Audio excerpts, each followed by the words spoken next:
There's a famous quote that I think it's attributed to Henry Ford. Whether you think you can or you think you can't, you're right.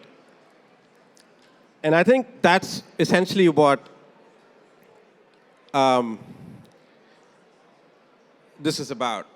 So ultimately, as a startup founder, now obviously I copied this from the famous Ted Lasso show, but as a startup founder, you gotta believe in your product. But I'm gonna really talk a little bit about how my journey has been. So this is a little bit of a personal story. Now, it's not necessarily a playbook that you can copy and paste. Everybody's journey is going to be different. But I'm going to talk about my journey here. So the way I think about my years of running this startup and what are some of the key things that made it successful. One is obviously hard work. The more chance at bats you get, the luckier you have a chance to hit a home run. I'm going to use the baseball analogy from America for a minute.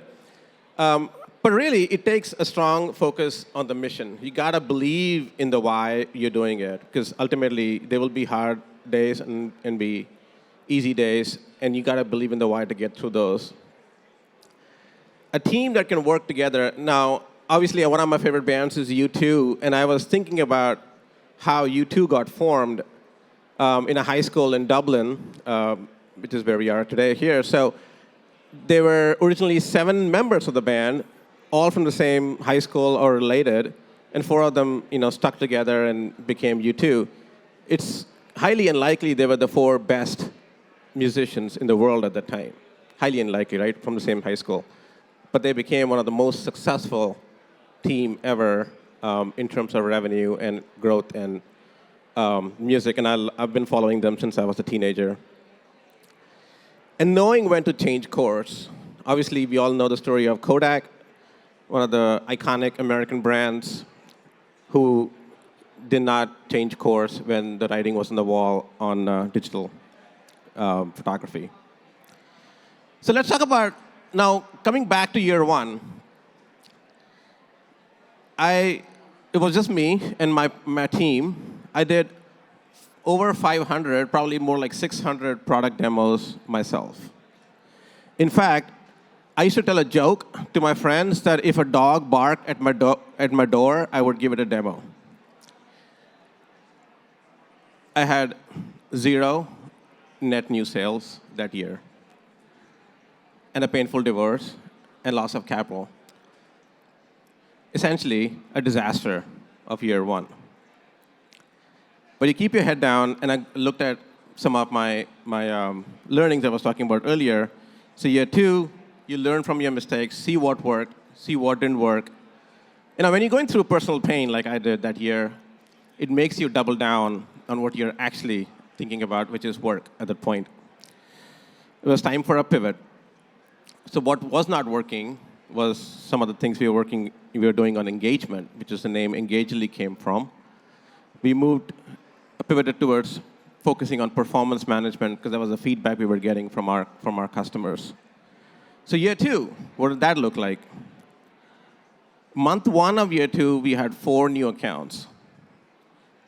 At the end of the year, we had 45 new accounts. Year 3, we learn from that more, and we go down that path. End of the year, we had 1.1 million in ARR, 190 new accounts. So obviously, the harder I worked, the luckier I got. I learned from mistakes. You learn from your customers. So to summarize this, is really the commitment to mission I was talking about earlier. Our mission was to help organizations build better workplaces where people felt fulfilled in their careers. We had to pivot because that was the feedback we were getting from our customers, but without losing focus on that mission. And then communicate that mission relentlessly, both internally and externally, because your team internally has to buy into that mission as well. So the second thing I was talking about was our team. We were 3 founders, myself, who was focused on the market, my other two founders, Jay was focused on the product, and PK was focused on technology. And there was a deep trust between each other. I think that's one of the important things, is find people you can work with that you can implicitly trust, where you trust their work ethic, your focus, and they trust you to do the right thing. And there's equal levels of commitment. If you feel like you're doing most of the work and they're not, or they feel that they're doing the most of the work and you're not, and there's a level of a lack of trust because of unfairness or some level of people not pulling their weight at the same direction, the same way, that's not going to work. And a committed core team. So we had a small core team when we first started of about 8 to 10 developers, and they were really committed to the product, and we still have those people today. I think we lost like one person in the last 8 years since we've been working together from that team. And knowing when to change. This is one of the most important things where we get sometimes too focused on our mission and our product that we forget that it's time to change because the market is telling us. So listen to the market without losing confidence. So if you listen to the market's telling you to go one way because of the feedback you're getting, but somehow you need to keep the confidence that you need to be able to keep focused on that mission and still be able to change and have that confidence to change so that you don't stray too much away from your mission to begin with. And customers are king, and you're not Steve Jobs.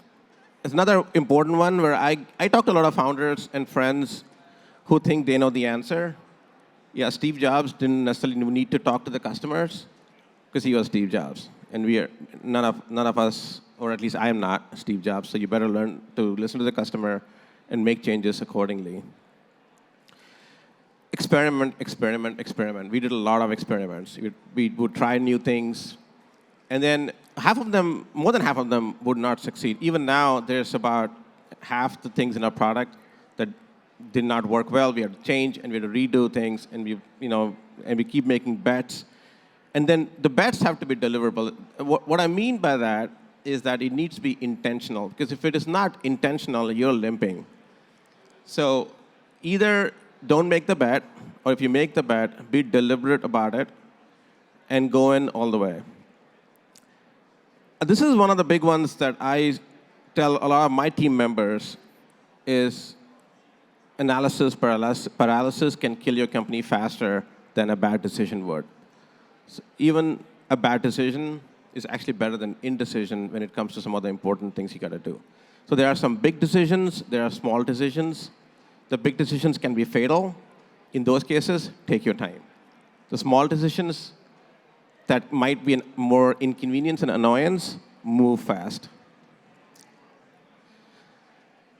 Don't fear the competition, fool them instead. And what I mean by this is that a lot of companies and startups try to really hide their idea. They don't disclose too much on their website, or they don't disclose too much to their investors or their people they're pitching to, because they think they have this big secret sauce. In fact, if you go to our website on Engagedly, everything we do in the product is public. From day one, our entire product, all our help documentation has been public. We've never hidden anything from anyone, including our competitors. Because if they want to copy us and let them lead astray, so be it. All right, the final takeaways. Focus on the brand. Your brand is both internal and external. Your mission defines your brand. Your values define your brand. Focus on the product. Build the best product you can for your ICP, which is your ideal customer profile. And focus on the customer. If you stay relentlessly focused on the customer and not so much on the competition, you'll build the best product you can. And everything else is just noise. Thank you. And here's my QR code if you want to connect with me on LinkedIn. I'm happy to take any questions. We've got another 5 minutes or so to do that.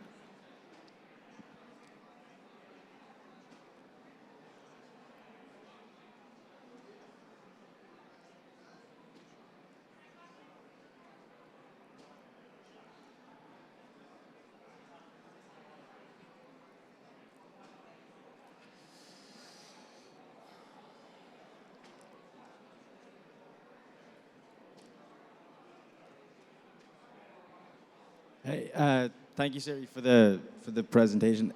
Just out of curiosity, you said like a bad decision is better to make than indecision. I'm always curious when people say this. Like, is there a bad decision you made that you would take back, even though you just pushed you forward?